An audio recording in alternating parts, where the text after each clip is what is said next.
सो hi guys, NEET को शुरू होने में अब बस 3 महीने का वक्त रह गया है एंड आप में से काफ़ी एस्पिरेंट्स इस वक्त काफ़ी ज़्यादा टेंस्ड होंगे, काफ़ी ज़्यादा एंग्शियस होंगे अपने प्रिपरेशन को लेके।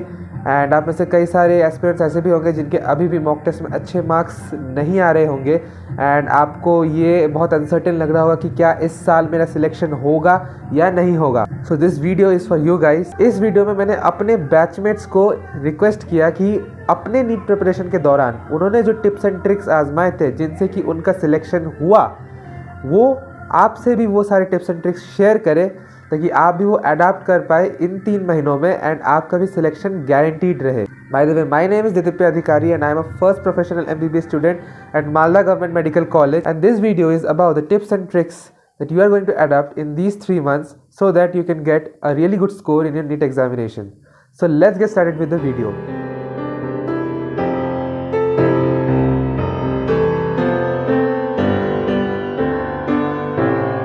नीट एग्ज़ाम के अब सिर्फ 3 ही मंथ्स बाकी है नीट एग्ज़ाम आने के लिए, और यही वो समय है जब सारे एस्पिरेंट्स बहुत ज़्यादा टेंस रहते हैं। तो मेरा यही सजेशन रहेगा कि इस टाइम पे जितने ज़्यादा टेस्ट हो सके उतने ज़्यादा टेस्ट पे अपीयर करो, और जो टेस्ट का रिज़ल्ट रहता है वो जैसा भी हो उसे एनालाइज करो। अपने जो खुद की गलतियां हैं वो स्पेसिफिकली वो ढूंढने की कोशिश करो, जो एरियाज़ आपके वीक रह गए हैं उन पे वर्क करो, और जितना ज़्यादा हो सके NCERT रीड करो, स्पेसिफिकली बायोलॉजी में। आप जितने बार हो सके पूरा NCERT रिवीजन करने की कोशिश करो। अगर हो सके तो जो 11th और 12th दोनों के NCERT है वो अगर 2 दिन या 3 दिन हो तो उसके अंदर पूरा एक बार रिवीजन करने की कोशिश करो। In the remaining 3 months of time, what you have to do is to give mock test as much as you can. Just like you can give mock test twice a week, in the middle of a week or at the last, just like Sundays, and you have to assess them. Just not giving a mock test is enough for the NEET. What you have to do is assess the topics which are weak for you. Then you have to learn them, and when you are learning you have to make notes so that whenever you feel doubt at any one topic of that exact chapter, what you have to do, just go on to the note and clear it as much quick as you can. Firstly, give a lot of mock test papers and then analyze the results, and you'll get to know about the weak portions you need to work on. So keep doing that, and then revision is the key. So revise the NCERTs for all the 3 subjects for biophysics, chemistry, and nowadays you get a lot of assertion reasoning questions from physics and chemistry as well. So be thorough with your NCERTs and also do the back questions and examples. Lastly, solve all the last 10-year PYQs. It will boost your confidence and it's a great help for sure. अभी ज़्यादा tension लेने की कोई ज़रूरत नहीं है। अब जितना भी प्रिपेयर किया है या जो भी आपकी प्रिपरेशन है उसी पे वर्क करो, एनालाइज करो कि कौन कौन सी जगह आपके मतलब छूट गई है या कौन कौन सी चीज़ें वीक रह गई है, और ये तभी पॉसिबल होगा जब आप बहुत ज़्यादा टेस्ट दोगे। कोशिश करो कि हर दिन अगर हो सके तो एक टेस्ट पे बैठने की, एक टेस्ट अपीयर करने की कोशिश करो, और कोशिश करो कि वो आप 2 बजे से लेके 5 बजे तक उसी टाइम पीरियड के अंदर दे सको, क्योंकि आप एग्जामिनेशन डे में नीट भी उसी टाइम पीरियड के अंदर दोगे। Go through your NCERT books in biology and chemistry thoroughly, because almost all the questions come from NCERT itself. Illustrations in the biology book, illustration and flow charts that are present are very important, because a large number of questions are hidden in those illustrations. Secondly, physics formulas, and in chemistry also the numerical part. Whatever formulas are there, take a diary or take a small notebook and write down the chapter's name along with the formulas, because it's very essential that you remember all these formulas, because they are helpful in those tricks that we learn to solve any question in very small amount of time. अभी कुछ महीने जो NCERTs है वो है, specially biology का जो NCERT है 11th क्लास 12th का, उसे अच्छे से रीड करो, क्योंकि बायोलॉजिकल पेपर अभी मतलब इस कुछ सालों से बस NCERT बेस्ड ही आ रहा है, बाहर से ज़्यादा क्वेश्चन नहीं आ रहे हैं। NCERT से एकदम फुल पेपर NCERT से आ रहा है, कुछ भी नहीं मिलेगा तुम्हें जो NCERT के बाहर से आएगा। और अगर आ भी जाए वो आएंगे एक या दो क्वेश्चन, तो NCERT is a must. NCERT हो गया, फिर करो तुम टेस्ट पेपर्स या क्वेश्चन आंसर। जितने क्वेश्चंस करोगे तुम्हारे जो कॉन्सेप्ट है उतने क्लियर, उतने सॉलिड होंगे। क्वेश्चन करो, टेस्ट दो, टेस्ट ज़्यादा से ज़्यादा दोगे, टेस्ट को एनालाइज करोगे, मिस्टेक कॉपी बनाओगे तो फ़ायदा तुम्हें ही है। क्योंकि कभी कभी क्या होता है कि तुम जो टेस्ट में मॉक टेस्ट के कुछ क्वेश्चंस तुम देखोगे नीट में भी आ गए, मॉक टेस्ट में शायद तुमने गलत किए होंगे वो क्वेश्चन, पर अगर तुम उसे एनालाइज करो बाद में, एक मिस्टेक कॉपी बनाओ, उसको रिवाइज करो, तो शायद वो नीट में जाके ठीक हो जाए। हड़बड़ी में आके अब बहुत ज़्यादा कुछ करने की कोई ज़रूरत नहीं है। मतलब अक्सर ऐसा होता है कि हम प्रिपेयर तो अच्छी तरह होते हैं, लेकिन टेंशन में आके इधर उधर की बहुत सारी चीज़ें और पढ़ना शुरू कर देते हैं कि अगर किसी टेस्ट में कोई मतलब बाहर का क्वेश्चन आ गया तो वो अगर हमें पता नहीं है तो वो उसी के पीछे लग जाते हैं। तो ऐसा करने की कोई ज़रूरत नहीं है, पूरा क्वेश्चन NCERT बेस्ड होगा। तो NCERT को अच्छे से पढ़ो, जितनी बार हो सके रिवीजन करो तीनों सब्जेक्ट्स में, फिजिक्स, केमिस्ट्री, बायोलॉजी। और फिजिक्स में जैसे कि देख सकते हैं न्यूमेरिकल्स के साथ साथ आज बहुत सारे स्टेटमेंट बेस्ड क्वेश्चंस भी आने शुरू हो गए। तो NCERT भी पढ़ना फिजिक्स में बहुत ज़्यादा ज़रूरी है, तो उसे भी रिवीजन करो। और प्रीवियस ईयर सबसे ज़्यादा इंपॉर्टेंट बात है कि एग्जामिनेशंस के पहले प्रीवियस ईयर के क्वेश्चंस एकदम अच्छे से करके जाओ।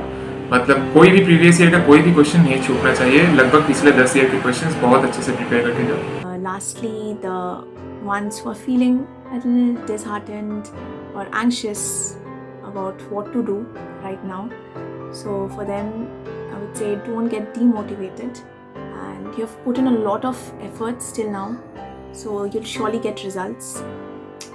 और 3 महीने बाकी है यार, थोड़ी और मेहनत कर लो, फिर जो होगा देख लेंगे। तो अपने मिस्टेक्स से सीखना इज़ वेरी इंपॉर्टेंट। अपने मिस्टेक से सीखो,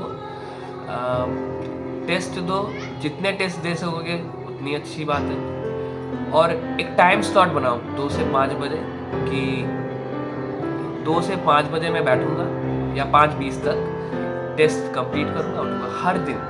जो दोपहर को सोते हैं उनके लिए तो एकदम सोना बंद कर दो। दोपहर को टेस्ट दो 2 से 5:20 तक, हर दिन दो एक टेस्ट। मैं कहूँगा हर दिन दो, it will be better for you. तुम्हारा स्लीप साइकिल भी वैसा सेट कर लो तो ठीक रहेगा तुम्हारे लिए। और बाकी सब you are good enough, all the best, thank you. Inorganic chemistry, I personally used to hate that part of chemistry, but my teachers used to suggest me that every morning when I wake up, I should look through the chapters of inorganic chemistry for at least 30 minutes so that I can never forget what I'm studying in inorganic chemistry, and it will actually help me to memorize everything. Eventually, if you keep on doing it, it will help you to memorize everything. And the mock tests that you all give, try to analyze whatever mistakes you're making in those mock tests, because it's important that you don't go back to zero again. Like, make a diary, write down your mistakes every day and go through those weak portions of those chapters so that you can actually rectify your mistakes. Like, there should be some benefits that you're getting from those mock tests, right? And obviously solve PYQ, because PYQ, you get a large number of common questions from previous year questions only. So try to solve from after 2011, where there was a reduction in syllabus or something like that. After that, try to solve every single year's questions with 3 hours time properly, because in 3 hours 20 minutes you won't get that 20 minutes. Somewhere or somehow those 20 minutes are consumed because of signing, because of taking pictures and a lot number of things. So try to practice those question papers with 3 hours of time. The last thing is, in the remaining time, you have to revise the entire syllabus. Keep faith on your hard work and read as much as you can. Best of luck. काफ़ी दिनों की मेहनत और कुछ महीने में ही तुम्हें उस एक पेपर में लिख के आना होगा, या OMR शीट में तुम्हें बबल करके आना हो। तो मैं उन सबसे कहना चाहूँगा जो नीट में अपेयर हो रहे हैं इस साल, ऑल द बेस्ट, अच्छे से प्रिपेयर करो, टेंशन मत लो। So keep hustling and keep working harder, and best of luck to all the NEET aspirants. You'll do great. पूरा वीडियो देखने के बाद आपको लगभग समझ आ ही गया होगा कि आपको क्या करना चाहिए एंड आपको क्या नहीं करना चाहिए इन बचे 3 महीनों में, ताकि इस बार आपका सिलेक्शन गारंटीड रहे। एंड अगर आपको अभी भी थोड़ा बहुत डाउट है एंड अगर आपको अभी भी कुछ चीज़ें समझ नहीं आई, तो इस पूरे वीडियो का पूरा जो टॉपिक है उसको मैं सम अप कर देता हूँ आपके लिए। देखो, बात अब इतनी सी है कि टाइम कम है एंड इस वक्त आपको हार्डवर्क की नहीं स्मार्ट वर्क करने की ज़रूरत है। हार्डवर्क आपने 2 साल कर लिया, या शायद अगर आप ड्रॉपर हो तो आपने 2 साल से ज़्यादा हार्डवर्क कर लिया। हार्डवर्क का टाइम ख़त्म है, अभी आपको स्मार्ट वर्क करना है एंड सिलेक्शन डे पे सिलेक्शन लेके घर वापस आ जाना है, ठीक है। सो बेसिकली आपने NCERT पढ़ा होगा, आई नो, आप भी जानते हैं आपने NCERT पढ़ा है। अभी कुछ चैप्टर्स ऐसे रहेंगे जिनको आपने बहुत अच्छे से पढ़ा है, आपका वो चैप्टर 80 to 85%, 90% बन चुका है। कुछ चैप्टर ऐसे भी रहेंगे जो आपका शायद 5% भी नहीं बना है। ये मेरे टाइम पे मेरे साथ भी हुआ था, ये सबके साथ होता है, तो इसमें डरने की कोई बात नहीं है। अगर आपको लग रहा है कि मेरा इस वक्त तक सारे चैप्टर्स बन जाने चाहिए थे, ऐसा बहुत कम लोगों के साथ होता है, मेजॉरिटी के साथ यही सिचुएशन रहता है, ठीक है। तो इसमें आपको ज़रा से भी घबराने की कोई बात है नहीं। जो चैप्टर्स आपके बन चुके हैं, आपको उसको लेके टेंशन लेने की ज़रूरत नहीं है, क्योंकि आपको ही पता है कि उसमें से क्वेश्चन आएंगे तो आप कर लोगे। अब जो चैप्टर्स आपके नहीं बनने अच्छे से, उनके लिए आप क्या करोगे? क्या आप फिर से NCERT पढ़ने के लिए बैठोगे एंड तब तक पढ़ोगे जब तक आपका वो बन नहीं जाता? टेक इट फ्रॉम मी, इतने टाइम में भी अगर आपका वो चैप्टर नहीं बनाना पढ़ के, देन आने वाले 3 महीनों में भी नहीं बनने वाला है। तो उन चैप्टर्स के लिए आप डायरेक्ट क्वेश्चन प्रैक्टिस में जम करिए। ये टाइम है ज़्यादा से ज़्यादा मॉक टेस्ट देने का, क्वेश्चन प्रैक्टिस करने का, ठीक है।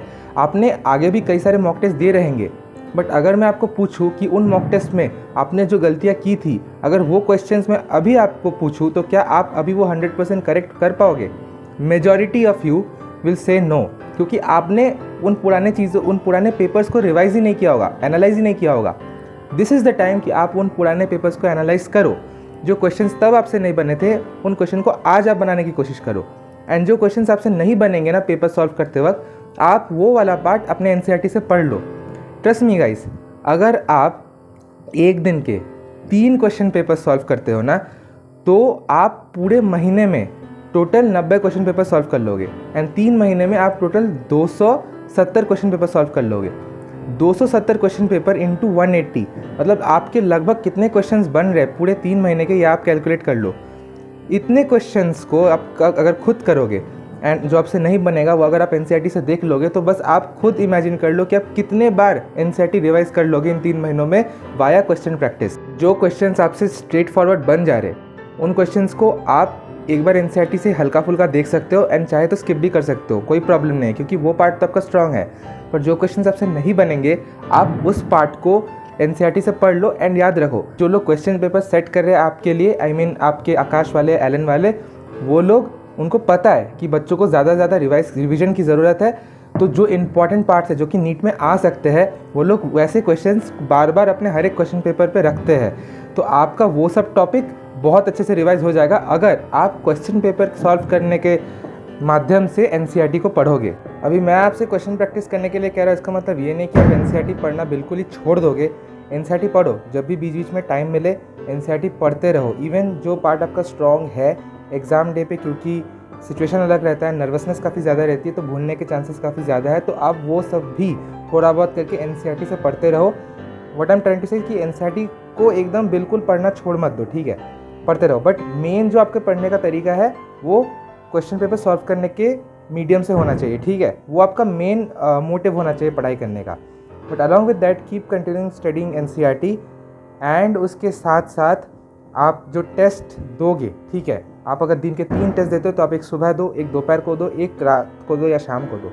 दोपहर वाला टेस्ट आप 2 से 5:20 तक दो, क्योंकि वही आपका मेन नीट का टाइमिंग होने वाला है। तो बेहतर रहेगा कि आप दोपहर वाला टेस्ट उसी टाइम पीरियड में दो एंड फिर टेस्ट को देने के बाद उसका एनालिसिस करो, जो गलतियां है वो देख लो NCERT से जाके। जैसा कि मेरे बैचमेट्स ने कहा, अगर आप गलतियां कर रहे हो तो उसके लिए भी एक कॉपी मेंटेन करो, क्योंकि आप इतनी सारी गलतियां करोगे ना, आप भूल जाओगे कि आपने कौन से डेट पे कौन सी गलती करी थी। सो आपके पास उसका भी एक हिसाब होना चाहिए कि मैंने ये गलती करी थी, एंड वो आपके आंखों के सामने रहना चाहिए ताकि आप वो गलती वापस दोबारा ना करो, क्योंकि टाइम बहुत कम है, आप गलतियाँ नहीं कर सकते ज़्यादा।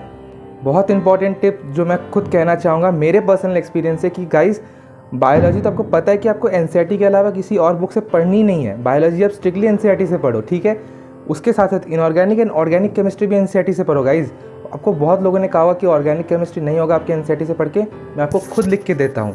Organic chemistry purely comes from NCERT, ठीक है। आप एनसीईआरटी पूरा रट के जाओ, टेबल्स, डायग्राम्स सब रट के जाओ एनसीईआरटी से, आपका ऑर्गेनिक पूरा उतर जाएगा नीट में, ठीक है। इसमें कोई दो राय नहीं है। बाकी गाइज, दिन में हो सके तो कुछ वक्त मेडिटेट करो, दिमाग को ठंडा रखने की कोशिश करो। ज़्यादा नर्वस या एंग्शियस होने की कोई ज़रूरत नहीं है, because you have got this, ठीक है। हो जाएगा, इसी साल क्लियर हो जाएगा। एंड आप बस वो सोचो कि क्लियर होने के बाद आप कितना खुश होंगे, एंड ये सोच के, इस मोटिवेशन के साथ आप पढ़ाई करो। एंड अगर आप दिल से चाहते हो कि आपका सिलेक्शन हो जाए तो हो जाएगा, तो चिंता करने की कोई ज़रूरत नहीं है। Keep hustling, keep working hard, you will get what you want. Thank you.